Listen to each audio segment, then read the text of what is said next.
to another video, and today we're with the king of VAUXHALLS.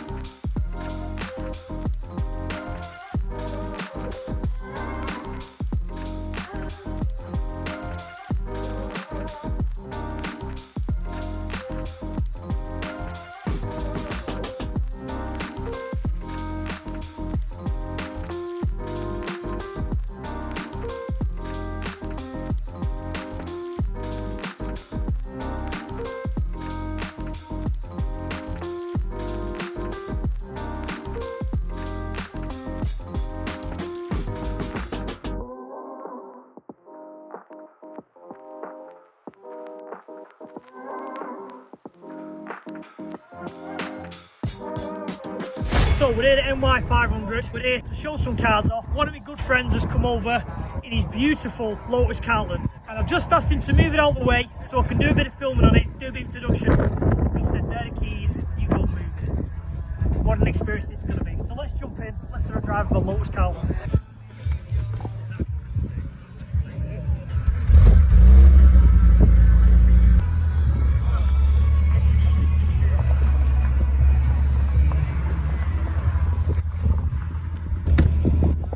How's it feel? It feels like, say, it's just one of them moments. I spent probably 30 seconds just taking it all in, and because it's a Vauxhall, it has to have the engine management light on, standard. I hope it leaks oil as well.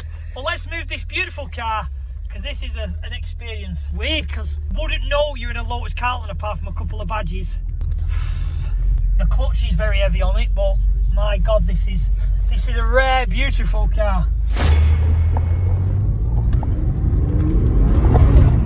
My God, that lights up the tyres quickly. Oh, she's a good, what a machine. What a machine. What an experience to be able to have a little go in this thing. And I've said it once before, and I've said it again. How the hell have we, doing some YouTube videos, get to experience not only driving Woo to NY 500, so we having a go in a Lotus Carlton. Mind blowing, this thing.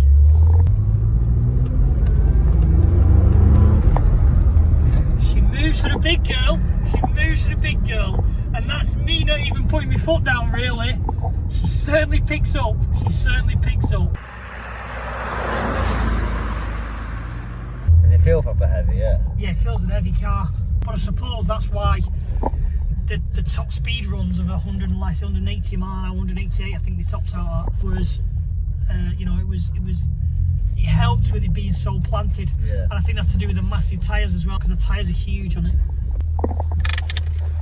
What a driving experience that was. To go out in the king of VAUXHALLS. Like I said, I didn't go very far, didn't really kick his head in, but just to experience it and have a little go around the block is one to tick off the bucket list again. So, to have the opportunity to go be around, to sit in and drive a Lotus Carlton as a Vauxhall fan is definitely one to tick off the box. And luckily, like I said, this is one of my friends, Daryl's, and as I said before, I've known him probably 20 years. And the story I remember with Daryl was, on my 30th birthday, we went to the Nürburgring. He built a Nova XC in 2 days to go round the Nürburgring. It was the only car that didn't break down, and the funny story is, as he left Nürburgring, he forgot to attach his sunroof, and it blew out and smashed. So we had to drive all the way back in the wind and rain with no sunroof in a little rusty Nova. And this is now his new car. What can I say? It's a thing of beauty. Now, these things were very well known for being the fastest four-door saloon car in the world. They had a top speed of around 188 mile an hour, and there was quite a famous one, which I love winding Daryl up, because I keep saying to him, is this 40RA? Now, 40RA was one that was stolen and was used in many smash and grab robberies and that type of thing. They've got a bit of a history with these cars, that they are super fast, and to the point the police couldn't keep up with them. So let's dive into it and let's have a look at what makes them a little bit unique. This is going to sound a bit stupid, but I suppose you expect something a little bit more. But to sit in here, it is no more than an old Vauxhall, which isn't a bad thing. But I suppose with it being a Lotus Carlton, I've never been in one, and I kind of expected it to be a little bit more, but it's still got all the old switches, the clocks and the fonts are all the same. It just has these little accent pieces where it says Lotus. What can I say about in here? There's not much to really say. Obviously, it's got the limited number badge on there. I don't actually know how many there was made, but it's very nice. It's luxury. It's all the leather trims, leather back seats. And a funny thing, if you ask Daryl about it, if you ask him how long he's owned it, he'll say to you, a year and 3 head gaskets, because this thing has blown more head gaskets than my twin engine Corsa. Thankfully enough today, it's running and driving fine, so everything is working right. But as I've said, he's got the engine management light on. He doesn't want to look into that because no matter what you do, it's costing him money. So let's pop the bonnet and let's look at the heart of this beast. So what's funny is, typical old Vauxhall, when popping the bonnet, you have to push it down at the same time. So push it down. There we go. And that's how you open an old Vauxhall bonnet.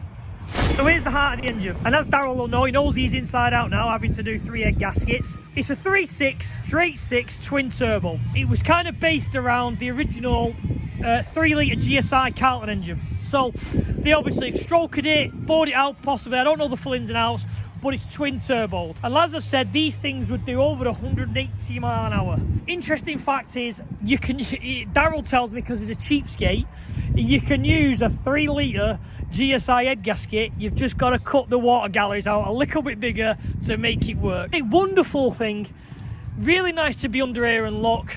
Old school charge cooled, and as you can see, the 2 intakes for the turbos, I think they were T25 tiny turbos, which are just down in this area, the 2 of them. Obviously he's got an aluminium radiator. If you ask Daryl's missus, not very happy he bought this, but I think we all know it's a great investment.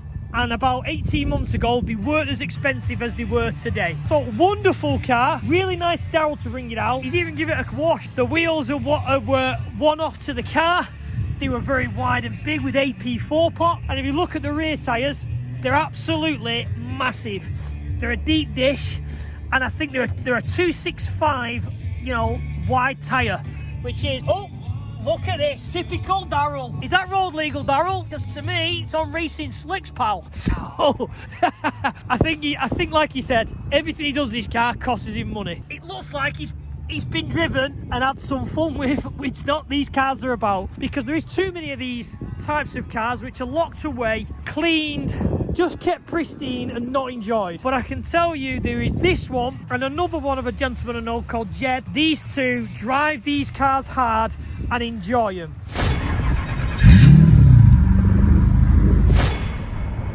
Awesome. So let's do a quick walk around and give it a bit of an introduction. I'll be honest with you, I don't know much about the Lotus Éclats. I've only just kind of found out about them now. I actually thought he may have been an early Elan, because that's what they all seem to be. Beautiful old Lotus, really, really nice.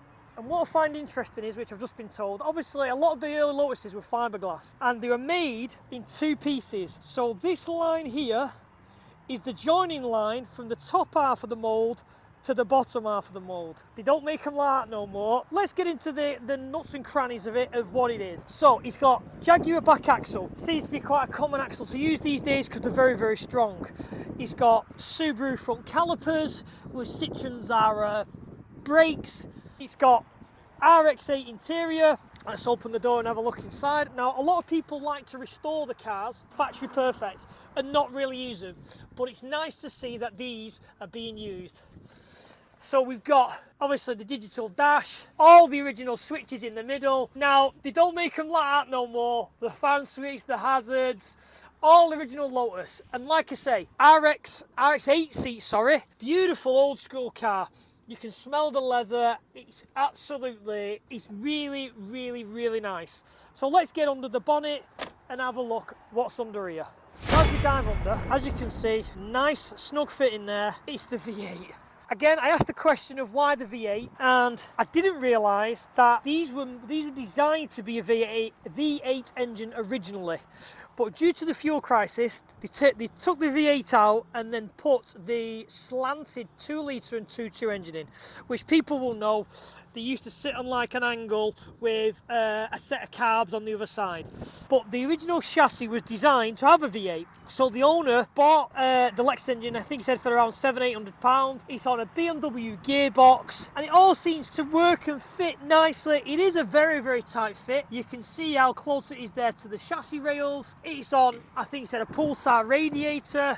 It is a mix and match of various parts to make it work, and it is just really nice to see that it's being used, it's out on the road and it's being driven rather than tucked away, made shiny for no one to see. And it's a ballsy move to modify what they class as a classic, because I'm sure the purists will hate it. So again, just something a bit different to add on to this video, along with the Lotus Carlton, just to tie in the two different things of Lotuses with the Lotus Carlton and this Lotus.